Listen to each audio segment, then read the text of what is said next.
কিমান আন্তৰিকতা থাকিলে আৰু কিমান ভাল পালে কোনো মানুহে ভিৰৰ মাজতো ফালৰি কাটি আহি কাৰোবাক মাত এষাৰ দিব পাৰে। যদি ভিৰৰ মাজত কেতিয়াবা মোকো দেখা পায় আপোনালোকে নিশ্চয়কৈ মাতিব দেই। এইকাৰণে নামাতিব যে বা এইকাৰণে মই আপোনালোকক মাতিবলৈ কোৱা নাই যে মই কিবা সাংঘাতিক বিশেষ।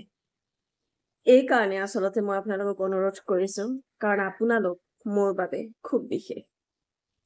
এদিনাখন এটা ভিডিঅ'ত কৈছিলো নহয় যে মানুহৰ জীৱনত আচলতে আগুৱাই যোৱাৰ বাবে এগৰাকী জম্বুবন্তৰ প্ৰয়োজন। যেনেকে জম্বুবন্তই হনুমানে যেতিয়া নিজৰ শক্তিৰ কথা পাহৰি গৈছিলে সেই সময়ত মনত পেলাই দিছিলে যে তেওঁ কিমান শক্তিবান আৰু সেই কথা মনত পৰি আচলতে হনুমানে আগৰ শক্তি ঘূৰাই পাইছিলে।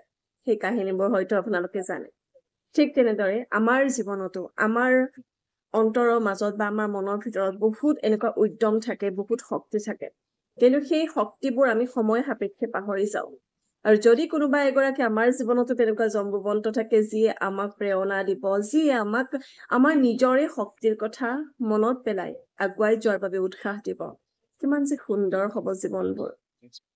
অৱশ্যে আপুনি সকলোৱে কাৰোবাৰ নহয় কাৰোবাৰ জীৱনৰ বাবে জম্বুবন্ত হ'ব পাৰো। আৰু সেই কাৰণে মই আপোনালোকক অনুৰোধ কৰিছো যে মোৰ জীৱনৰ বাবে আপোনালোক জম্বুবন্ত মাত এষাৰ দিব দেই। আজিকালি ভাল লাগে জানে, আগৰে পৰা সমাজৰ কিছু ক্ষেত্ৰত বা বিভিন্ন ধৰণৰ অনুষ্ঠানৰ লগত জড়িত আছিলো, দুই এজনে নজনা নহয়। কিন্তু এনেকে অচিনাকি যাক মই চিনি নাপাওঁ কিন্তু মোক চিনি পায় তেনেকুৱা মানুহ হয়তো খুব কম পাইছিলো। আজিকালি ভাল লাগে।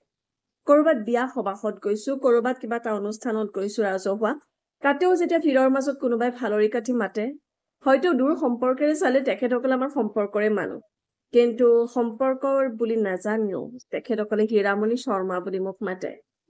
আচলতে মই এইটো বস্তু মোক সৰুৰ পৰাই মোক খেদি ফুৰিছিলে যে মই বিচাৰো মোৰ কোনো সম্পৰ্ক, কাৰোবাৰ জীয়ৰী, কাৰোবাৰ বোৱাৰী, কাৰোবাৰ নাতিনী, কাৰোবাৰ পত্নী, কাৰোবাৰ মা, সেইটো এটা খুব সুকীয়া সম্পৰ্ক বা সুকীয়া এটা পৰিচয়, সেইটো ভাল লাগে। কিন্তু তাতোকৈ বেছি ভাল লাগে নিজৰ নামেৰে নিজক চিনি পোৱাটো। আচলতে প্ৰতিগৰাকী মানুহৰে এটা সুকীয়া নিজস্ব এটা পৰিচয় থকাটো প্ৰয়োজন বুলি মই ভাবো। আমি কি কৰিছো আমাৰ কৰ্মৰ জৰিয়তে আমি যদি নিজৰ পৰিচয় এটা বনাব পাৰো, কিমান যে ভাল লগা কথা। আৰু মই সদায় সেইটোৱে বিচাৰো।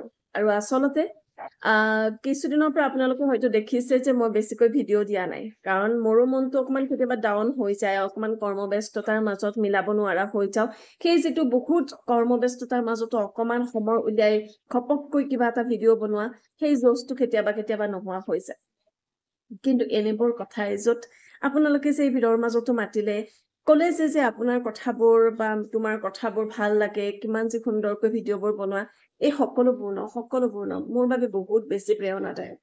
একো পোৱা নাই মই তাৰ বিনিময়ত বেলেগকৈ, টকা পইচা বা মই জনপ্ৰিয়তাৰ পিছত ঘূৰি ফুৰা মানুহো নহয়, কিন্তু মানুহৰ মৰম সকলোৱা।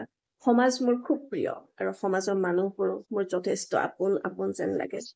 নাজানো সমাজৰ বাবে কি দিব পাৰিছো বা পৰা নাই, কিন্তু টকা পইচা বা শাৰীৰিকভাৱে কৰবাত লাগি দিব নোৱাৰিলেও যদি মোৰ মুখৰ দুই এষাৰ কথাৰে, যদি মুখৰ দুই এটা শব্দৰে কাৰোবাৰ যদি প্ৰেৰণা হ'ব পাৰিছো, কাৰোবাক যদি জীৱন যুদ্ধত জীয়াই থকাৰ বাবে অকমান সাহস দিব পাৰিছো, তাতকৈ আৰু ভাল লগা কথা কি হ'ব পাৰে চাওকচোন।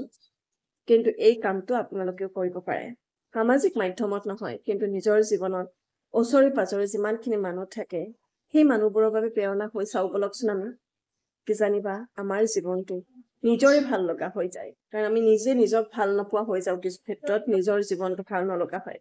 কিন্তু আনৰ বাবে নিস্বাৰ্থভাৱে কৰা এই কামবোৰে নিজে নিজক প্ৰেমত পৰাইব পৰাকৈ এইটো এটা কাম কৰি চাব পাৰে।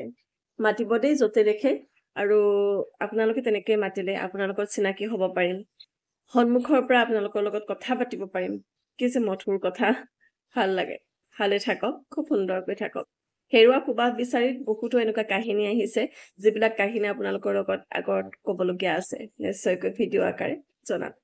ধন্যবাদ।